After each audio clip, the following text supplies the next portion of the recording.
오늘 하나님께서 우리에게 주시는 말씀은 욥기 23장 8절에서 9절, 또 시편 139편 7절에서 10절인데요. 욥기 23장 8절에서 9절을 찾으셔서 마커를 하나 끼워 놓으시고요. 시편 139편 7절에서 10절을 펴셔서 우리가 함께 합독하도록 하겠습니다.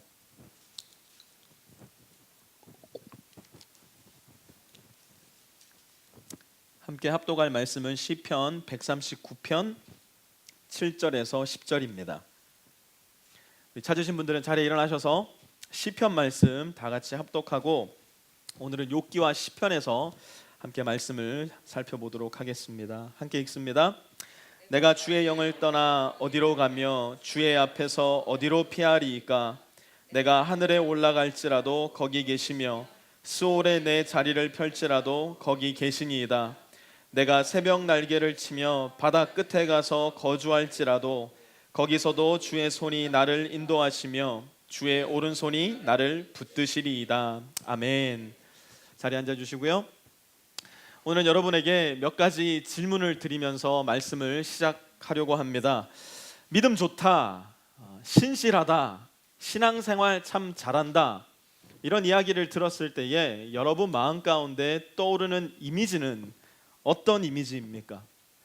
우리 마음 가운데 심기워져 있는 믿음 좋다라는 언어 뒤에는 우리가 생각하는 것보다 훨씬 더 획일화된 이미지가 따라오는 것이 사실입니다. 새벽 예배부터 시작해서 주중에 있는 모든 교회, 주일 만약에 우리 교회는 한 번밖에 예배가 없지만 1, 2, 3부, 4부, 5부까지 예배가 있다면 믿음 좋다라는 말 뒤에 따라오는 그런 자격이 주어지는 사람은 이런 모든 예배에 참여하는 사람, 교회 행사가 있을 때마다 교회의 모든 행사를 능수능란하게 가장 앞장서서 모든 일을 잘 해내는 사람, 한번 기도를 시작하면 2시간, 3시간 정도는 쉬지 않고 너끈히 기도해낼 수 있는 사람, 사실 우리 마음속에 자리하고 있는 믿음 좋은 사람, 신앙 좋은 사람 이라는 말 뒤에 따라오는 이미지들은 대부분 이러한 것들입니다. 틀린 말은 아닙니다. 분명히 믿음 좋은 사람 중에 이러한 분들 대단히 많이 있습니다.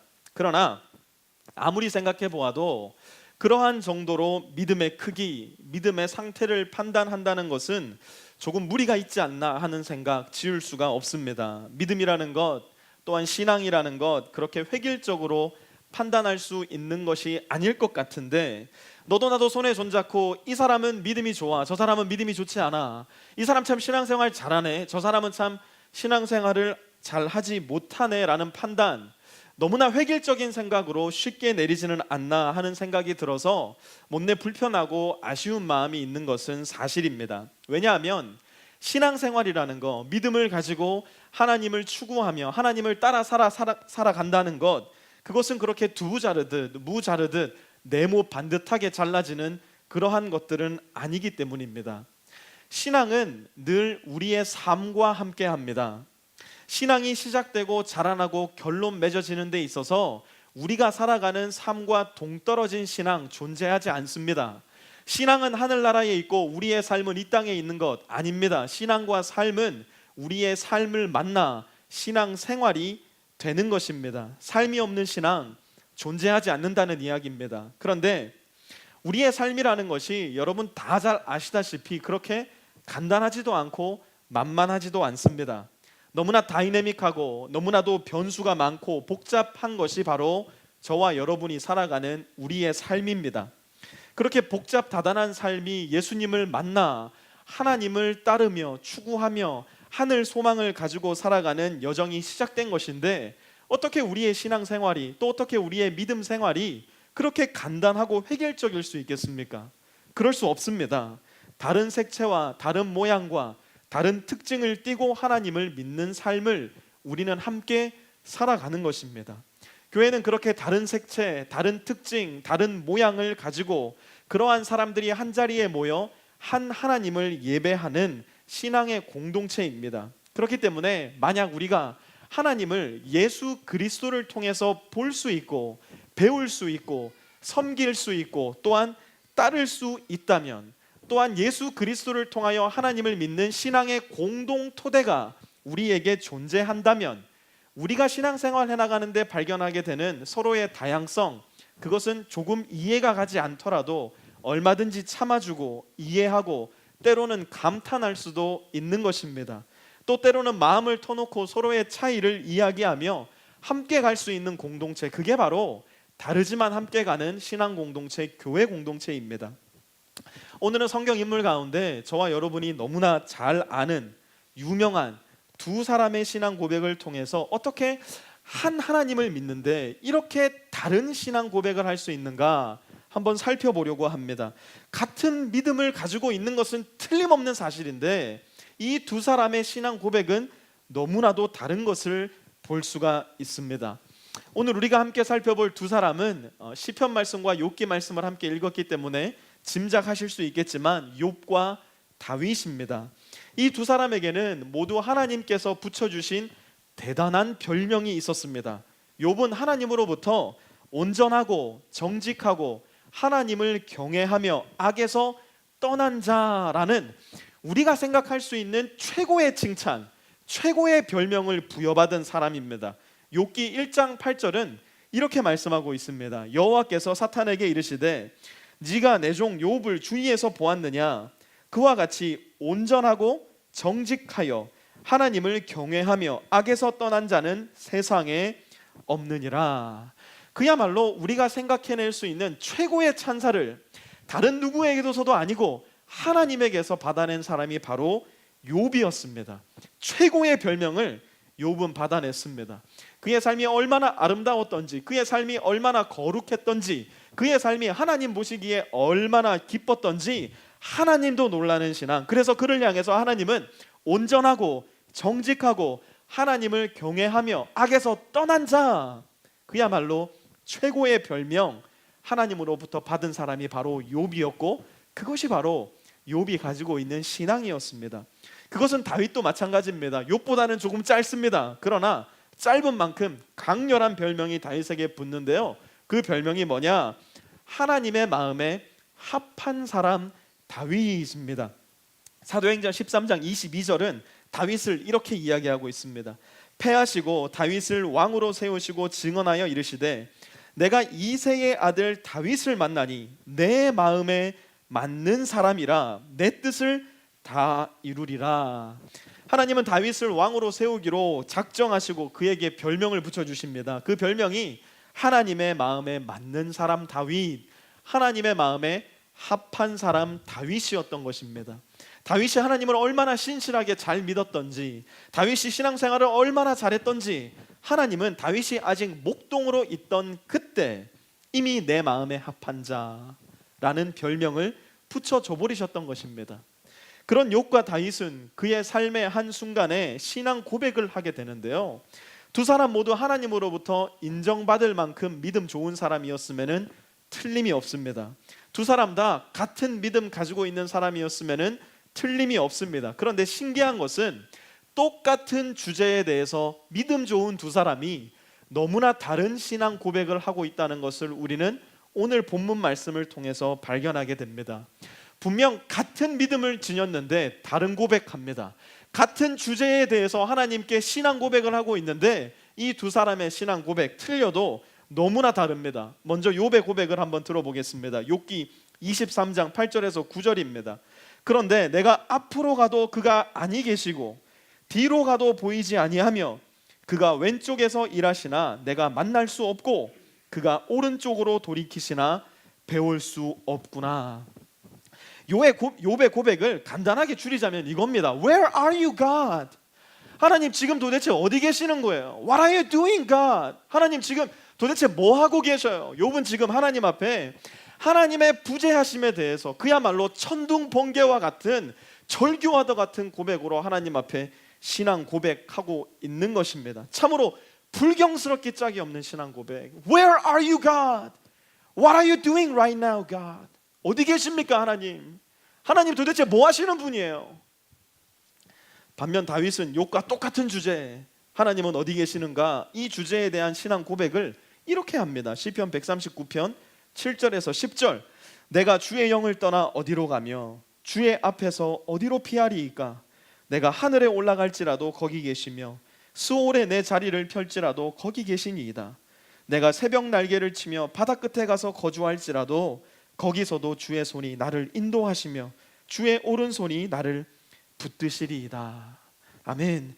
욥은 앞으로 가도 뒤로 가도 하나님이 안 보인다는데, 다윗은 하늘에 올라가도 수월에 내려가도, 수월이 어딥니까? 지옥 아닙니까? 지옥에 내려가도 바다 끝에 가서 있어도 하나님 거기 계신답니다. 욥은 오른쪽을 봐도 왼쪽을 봐도 하나님이 안 계셔서 하나님 어디 계셔요? 라고 하는데, 다윗은 어디를 가도 주의 손이 나를 인도하십니다 라고 고백합니다.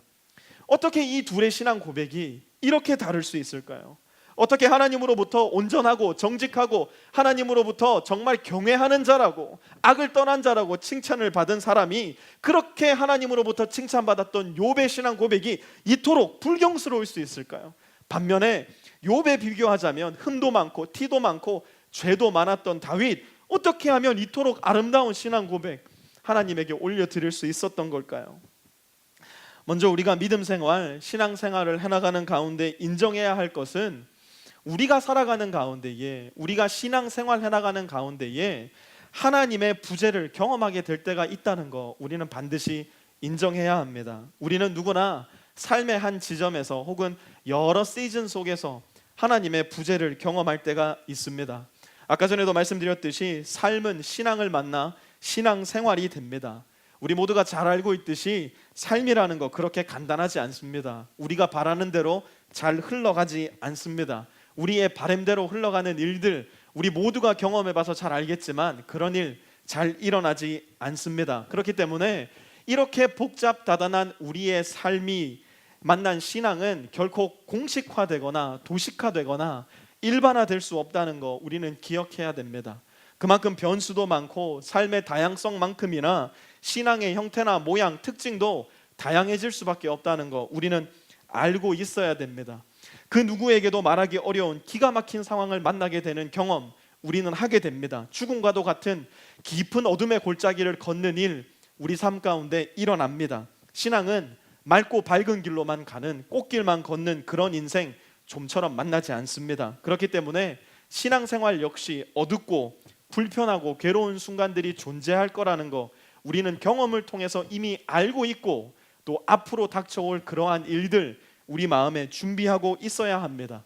욥도 마찬가지입니다. 욥은 동방의 의인이라 불렸던 사람입니다. 그런 그에게 큰 시련이 닥칩니다. 먼저 그가 가지고 있던 모든 재산들이 눈앞에서 눈 깜짝할 사이에 사라져 버립니다. 가장 큰 부호였던 그가 가장 큰 거지가 되고 맙니다. 그러나 상황은 거기서 끝나지 않습니다. 자녀들이 한날 한시에 모두 죽임을 당하고 맙니다. 눈에 넣어도 아프지 않은 자녀들, 그 자녀들이 혹시라도 죄를 지었을까 봐 하나님 앞에 매년마다 한 자녀 한 자녀를 위해서 제물을 올려드렸던 욥, 그렇게 아끼던 자녀들이 한날 한시에 모두 세상을 떠나버립니다. 하나님 앞에 아무리 칭찬받는, 그야말로 사단 콤보 별명을 받았던 욥이라고 할지라도 이러한 삶 앞에서 제정신으로 서 있는 거 쉬운 일 아니었을 겁니다. 그러한 욥의 삶이 신앙을 만나니 하나님 도대체 어디 계십니까? 하나님 도대체 무엇 하시는 겁니까? 이렇게 절규와도 같은 신앙 고백, 하나님을 향해 만들어내는 겁니다. 고통 중에 있는 사람, 아픔 속에 있는 사람이 하나님 앞에 감사합니다, 하나님 사랑합니다, 하나님 찬양합니다 고백하는 거 정말 어려운 일입니다. 고통 속에서도 그런 아름다운 신앙 고백 하시는 분들 있지만 대부분의 우리들은 그런 고백 꺼내기가 참 힘이 듭니다. 시간이 흘러서 고통과 아픔이 하나님의 은혜로 해석되기 시작할 때, 그때에서야 비로소 우리 입에서 하나님에 대한 고백, 감사, 찬양 나올 수 있는지도 모르겠습니다. 그러나 고통의 한가운데서, 아픔의 한가운데서 그런 고백, 어쩌면 하나님은 더 가증하게 여기실지도 모르겠습니다. 그렇기 때문에 때때로 하나님을 향해 쏟아내는 절망의 눈물, 고통의 절규를 우리의 진실한 고백을 담아 하나님 앞에 올려드린다면 오늘 말씀의 욥처럼 하나님은 그 고백 받아주실지도 모릅니다.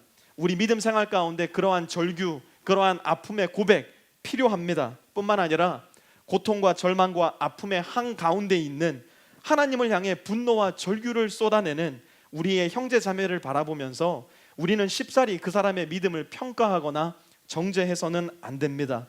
이렇게 고통과 절망, 절규 중에 있는 믿음의 형제 자매들을 위해서 우리가 할 수 있는 일은 그야말로 그들과 함께 하는 것입니다. 그냥 함께 기도하는 것이고 그냥 함께 머물러 있는 것입니다. 비판과 판단과 정죄가 아니라 함께함이 고통 중에 있는 형제 자매를 위한 우리의 역할입니다.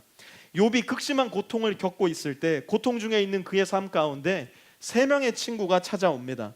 우리는 흔히 욥의 세 친구들을 생각할 때에 욥에게 정말 악독한 말을 쏟아냈던 나쁜 친구들, 따가운 말을 쏟아내었던 친구들로 기억하고 있는 경우가 많은데요, 처음부터 그들이 그렇게 했던 것은 아닙니다. 처음에는 그야말로 고통 중에 있는 형제를 대하는 가장 모범적인 모습을 보여줍니다. 욥기 2장 13절은 이렇게 세 친구들을 설명합니다. 밤낮 7일 동안 그와 함께 땅에 앉았으나 욥의 고통이 심함을 보므로 그에게 한마디도 말하는 자가 없었더라. 100마디 말보다 함께하는 것이 더 의미가 있다는 것, 이 친구들은 알고 있었습니다. 그래서 욥기 2장에서 이 세 친구들은 100마디 말을 하는 것보다 그냥 7일 밤낮을 욥과 함께 앉아 있는 것을 택합니다. 그리고 그것은 욥에게 큰 의미와 위로가 되었을 겁니다. 그러나 불행하게도 욥의 친구들은 결국 함께하는 것보다 100마디 말을 하는 것을 선택합니다. 그야말로 시작은 창대하나 끝은 미약한 결말을 맺고 맙니다. 저는 병원 신방을 가면 말을 많이 하지 않으려고 노력합니다. 질병의 고통 속에 있는 사람들에게 말의 많음이 결코 의미가 되지 않는다는 거 어느 순간 깨달았기 때문에 그렇습니다. 어느 날 병원 신방을 갔다가 한 성도님으로부터 이런 말을 들었습니다. 목사님, 누구누구 집사님이 문병안으로 오셨었는데요, 이 질병이 다 하나님의 뜻이래요. 아픔을 잘 이기고 나면 하나님이 저에게 큰 복 주실 거래요. 그래서 제가 그랬어요. 저는 그 복 안 받아도 되고 필요 없으니까 집사님이 여기 대신 와서 아프고 나 대신 그 복 받아가시라고. 우리는 너무나 쉽게 신앙을 일반화시키고 공식화해서 이런저런 일을 겪고 나면 이런저런 복이 따라올 것이다, 우리도 경험해 보지도 못한, 우리도 이해하지도 못하는 말들 쉽게 쏟아낼 때가 많이 있습니다. 그러나 정말 고통 중에 있을 때, 정말 환난 중에 있을 때, 하나님의 부재 속에 이리저리 옮겨가며 하나님을 찾아도 하나님의 손길을 전혀 느끼지 못하는 그때, 하나님으로부터 온전하다, 정직하다, 의롭다 칭함을 받았던 욥과 같은 사람일지라도 하나님을 향해 어디 계시냐고, 하나님 도대체 지금 뭐 하고 계시냐고 고백할 수밖에 없는 때가 온다는 것, 우리의 신앙생활 가운데 우리는 기억하고 있어야 됩니다. 내 신앙에도, 내 믿음 생활 가운데도 그런 상황 올 수 있다는 거 우리 인정하고 준비해야 됩니다. 더 나아가서 우리의 믿음의 형제 자매 중에, 세상 가운데 만나게 되는 사람들 중에 그러한 사람이 내 곁에 있을 때 우리는 100마디 말을 하는 것보다, 그리고 우리의 신앙의 잣대를 들이대며 쉽사리 말 한마디 건네는 것보다 그들 곁에 앉아 그들과 함께 울어주며 그들을 위해 기도해 줘야 된다는 거 우리는 기억해야 합니다. 이제 정반대의 영역으로 한번 가보겠습니다. 우리가 신앙생활을 하는 중 하나님의 부재를 경험할 때도 있지만 하나님의 실제를 너무나 생생하게 경험할 때도 있다는 거 저와 여러분은 알고 있습니다. 시편 139편에서 다윗이 쏟아낸 하나님을 향한 신앙 고백, 이것은 저와 여러분의 바람이고 신앙생활하는 가운데 우리가 늘 있었으면 하는 로망이기도 합니다. 욥의 신앙 고백이 Where are you God이라면, 다윗이 시편 139편에서 쏟아낸 신앙 고백은 You are here with me God, 하나님 참으로 저와 함께 하시군요 라는 신앙의 고백입니다. 다윗의 신앙 고백은 우리가 따라야 할 표상이고 모범입니다. 그런데 여러분, 다윗이 시편 139편까지 오기까지 얼마나 오랜 시간이 걸렸을까요? 다윗이 시편 139편의 고백을 하기까지 그에게는 도대체 어떤 일들이 있었을까요? 다윗은 과연 그의 평생에 이러한 신앙 고백 하나님 앞에 올려드렸던 사람일까요? 다윗은 단 한 번의 실수, 단 한 번의 고통, 단 한 번도 하나님의 부재 경험해보지 못한 그야말로 신앙적으로 완전한 사람이었을까요? 절대로 그렇지가 않습니다. 오히려 욥과 비교해 보았을 때에 다윗은 대단히 부족한 사람이었습니다. 그의 별명만 봐도 그렇습니다. 욥은 그의 이름 앞에 무려 4개의 형용사가 붙습니다. 그러나 다윗은 1개밖에 안 붙습니다. 하나님 앞에서 그는 욥에 비하면 한참 모자란 하수였습니다. 그런 다윗이 시편 139편에서 노래합니다. 고백합니다. 하나님, 어디를 가도 주님이 느껴집니다. 어디를 가도 주님이 계십니다. 어디를 가도 주님의 손이 나를 인도하십니다. 보호해 주십니다.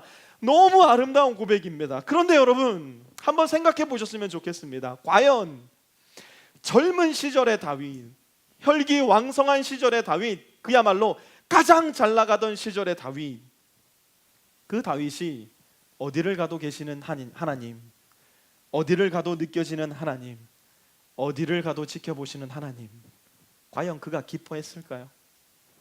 결코 아닐 겁니다. 아직 정욕이 가득했던 시절의 그 다윗, 이생의 자랑으로 정욕으로 그의 마음이 가득했던 시절의 그 다윗은 어디를 가도 계시는 하나님 정말 불편했을 겁니다. 밧세바의 벗은 몸을 숨죽여 지켜보던 왕궁 옥상에서의 그 밤, 다윗은 하나님의 실제가 대단히 불편했을 겁니다. 밧세바를 궁으로 데리고 와 결국 그의 몸을 범하던 그날 밤, 그는 대단히 하나님의 실제가 불편했을 겁니다.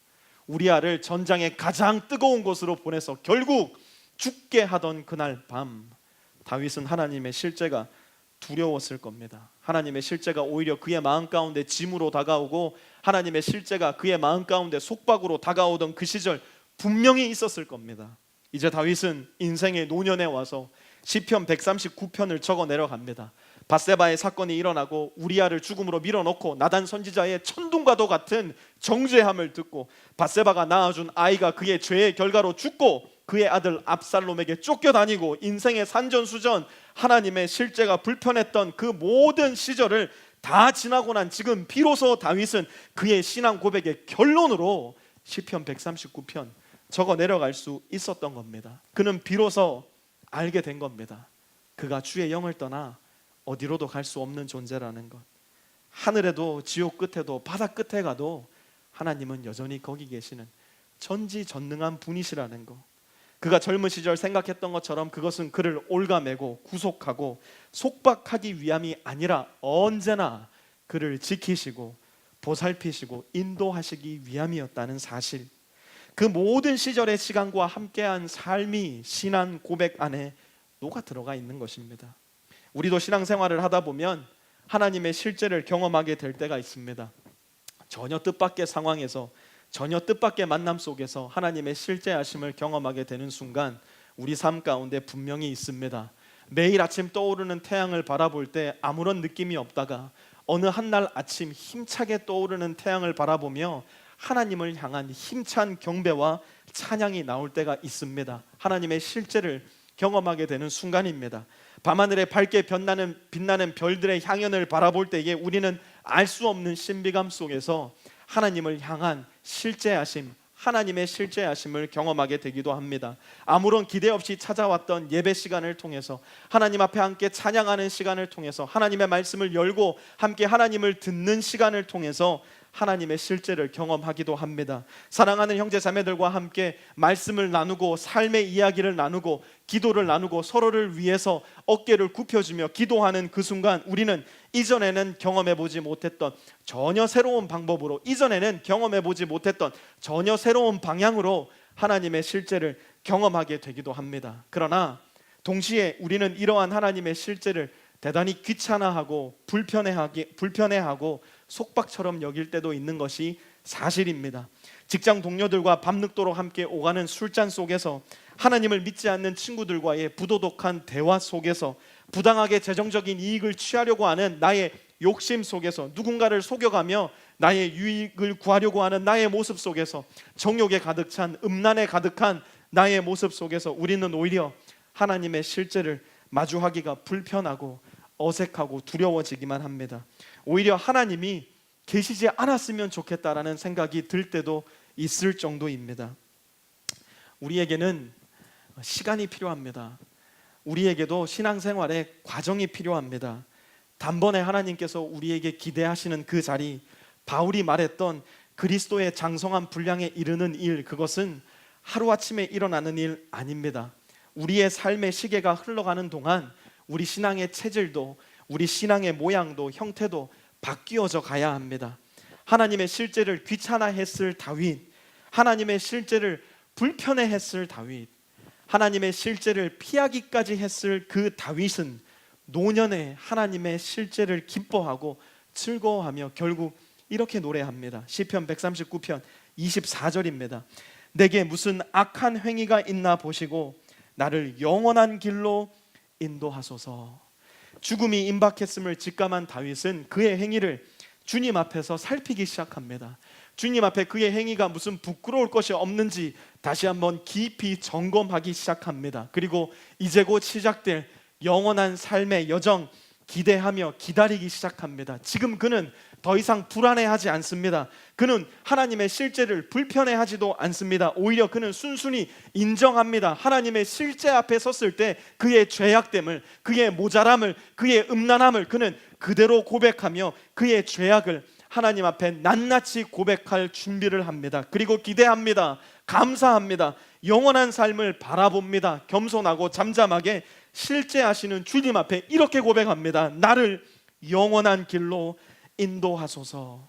이제 곧 죽음의 문을 열고 시작될 영원한 삶의 길, 하나님께 인도해 달라고 겸손하게 고백합니다. 하나님의 실제는 이처럼 우리의 삶의 각 과정을 함께 통과하며 우리에게 기쁨을 주기도 하고 불안을 주기도, 그리고 결국 종국에는 길을 안내하며 우리와 함께 해 주십니다. 그것이 우리가 신앙생활을 하는 가운데 발견할 수 있는 하나님의 실제의 본 모습입니다.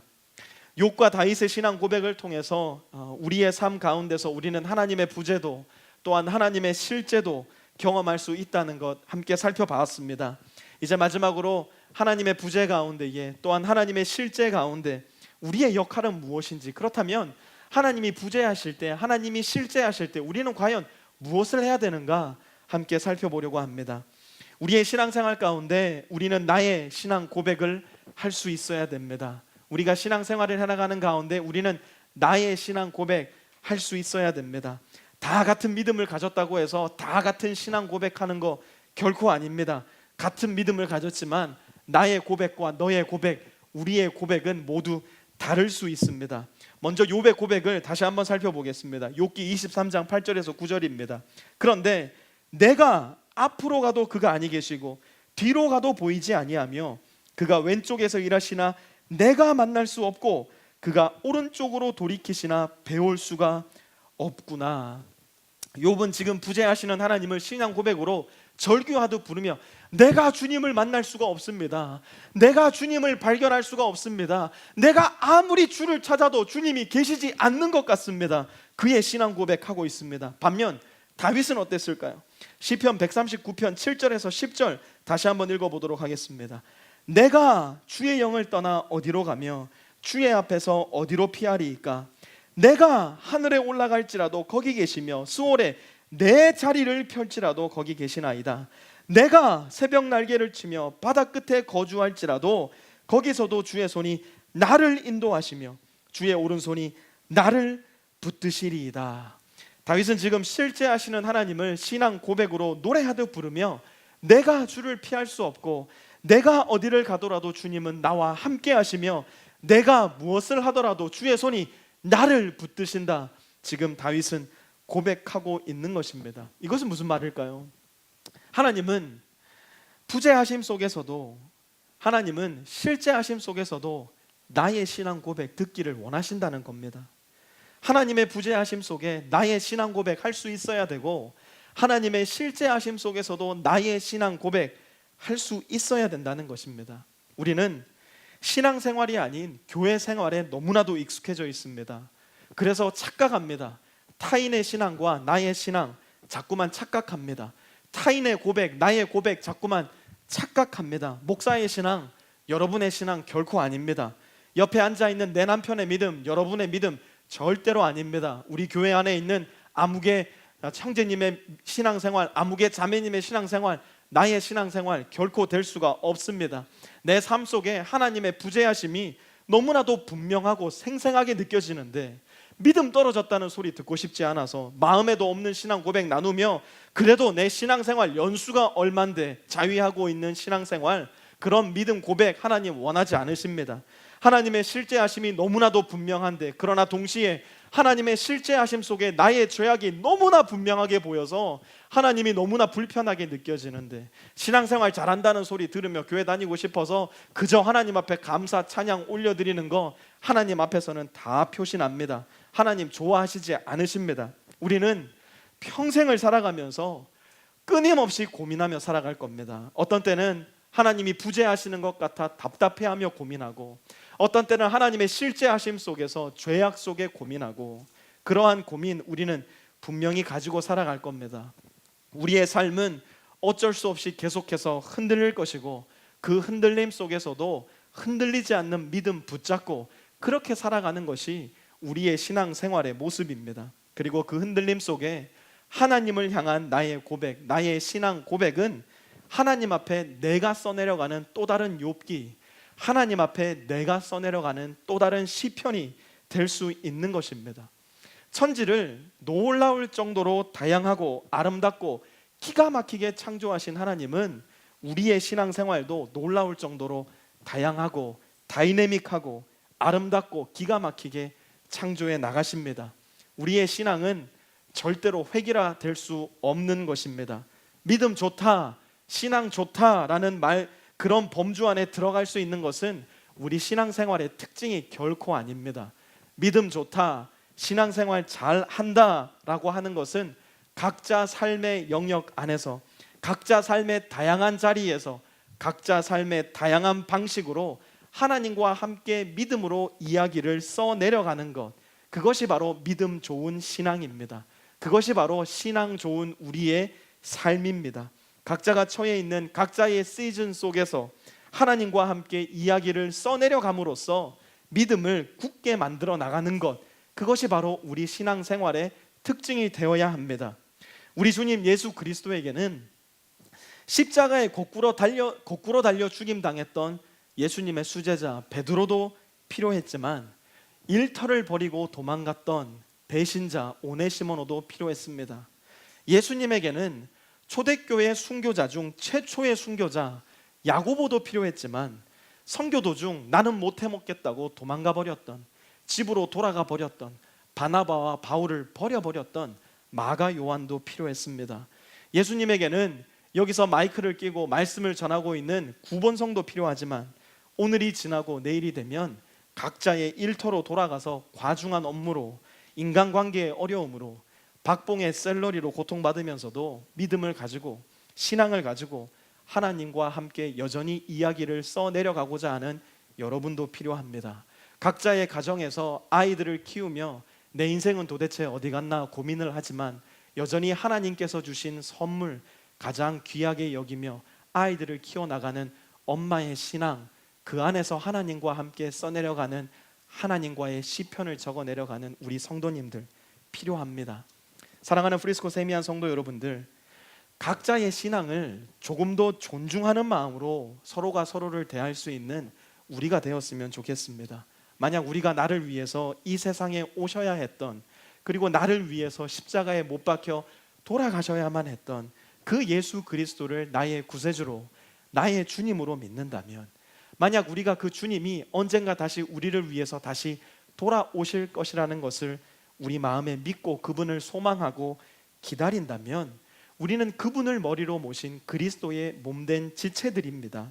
그렇다면 각자가 비록 다른 신앙의 시즌 속에 있다고 할지라도, 각자가 조금은 이해하기 힘든 다른 신앙의 특징을 가지고 있다고 할지라도, 우리는 서로를 조금 더 인내하고 용납하고 서로가 서로의 모습 그대로를 사랑할 수 있도록 노력해 나가야 하는 사람들입니다. 내가 원하는 모습대로의 너가 아니라, 내가 만들어가고 싶은 모습대로의 너가 아니라, 하나님이 빚어가시는 모습대로의 너를 인정하고 기다리고 기대하고 기도할 수 있는 우리, 하나님의 부재하심 속에서도 하나님의 실제하심 속에서도 나의 신앙 고백을 거리낌 없이 용기 있게 담대하게, 그러나 마음의 평안을 가지고 나눌 수 있는 다양한 사람들이 함께 모여있는 신앙의 공동체, 우리 하나님의 부재와 실제 사이에서 하나님의 형상대로 창조된 서로가 서로를 바라보며 그렇게 다양한 우리가 함께 모여 하나님의 몸된 교회를 이루어감을 기뻐할 수 있는 우리, 서로가 서로를 바라보며 섬겨주며 사랑하며 그렇게 예수님 닮은 예수님의 교회를 만들어갈 수 있는 우리, 그렇게 우리 프리스코 세미한 교회를 든든하고 튼튼하고 다양하지만 하나된 예수 그리스도의 몸된 공동체로 만들어 나갈 수 있는 저와 여러분이 될 수 있기를 우리 주 예수 그리스도의 이름으로 축원합니다. 우리 이 시간 함께 기도할 텐데요, 오늘 말씀을 생각하시면서 하나님 앞에 질문하시기 바랍니다. 주님, 이 말씀을 통해서 저에게 무슨 말씀을 하시려고 하셨습니까? 같은 믿음을 가졌지만 다른 고백을 할 수 있는 정말 별나고 특별한 이 하나님의 교회, 하나님 이 말씀 통해서 저에게 무슨 말씀을 하시려고 하셨습니까? 성령님, 나의 마음 가운데 지혜를 주셔서 오늘 말씀을 통해서 나에게 하시고자 하는 하나님의 그 본 말씀 무엇인지 깨닫게 하옵소서. 조용히 기도하는 시간 함께 갖도록 합니다. 아버지,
하나님, 오늘 말씀을 우리에게 주셔서 참으로 감사를 드립니다. 욥기와 시편의 말씀을 통해서 같은 믿음을 가지고 있지만 다른 고백을 할 수 있는 이 두 사람을 함께 살펴보며 우리의 삶을 함께 들여다보았습니다. 하나님, 우리 공동체 안에, 교회 공동체 안에, 가정 공동체 안에, 직장 공동체 안에, 학교 공동체 안에 나와는 다른 많은 사람들을 보게 됩니다. 하나님, 주님께서는 이 세상을 다양하게 만드셨듯이 많은 사람들도 다양하게 만드셨을 텐데 우리가 그 다름을 조금 더 기쁜 마음으로 인정하고 받아들일 수 있는 마음이 될 수 있도록 주님 도와주옵소서.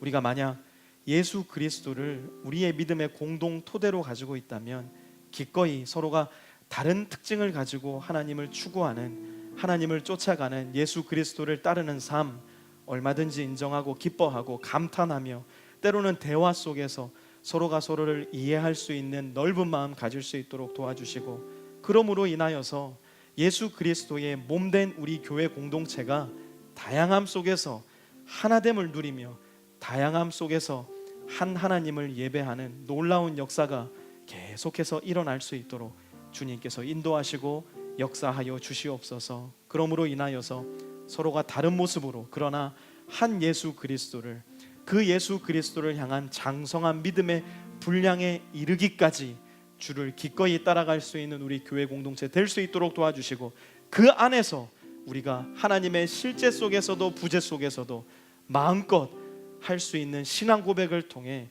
서로가 서로 안에 있는 예수 그리스도의 모습 더욱더 분명하게 바라보며 서로의 믿음을 굳게 하며 든든한 교회 세워나가는 우리 프리스코 세미한 성도들 다 될 수 있도록 주님 인도하여 주시옵소서. 이제는 우리 주 예수 그리스도의 은혜와 하나님 아버지의 무한하신 사랑하심과 성령의 내주 교통하심이 오늘 이 자리에 머리 숙여 같은 믿음을 가졌으나 다른 신앙 고백할 수 있는 서로의 지체를 바라보며 인정하며 사랑하며 참아주며 섬기며 예수 그리스도의 장성한 분량에 이르기까지 함께 해나가기로 작정하며 다짐하며 이 교회를 떠나가는 우리 모든 지체들 머리 위에와 그들의 학교 위에, 가정 위에, 직장 위에 이제로부터 영원까지 함께하옵시기를 간절히 축원하옵나이다. 아멘.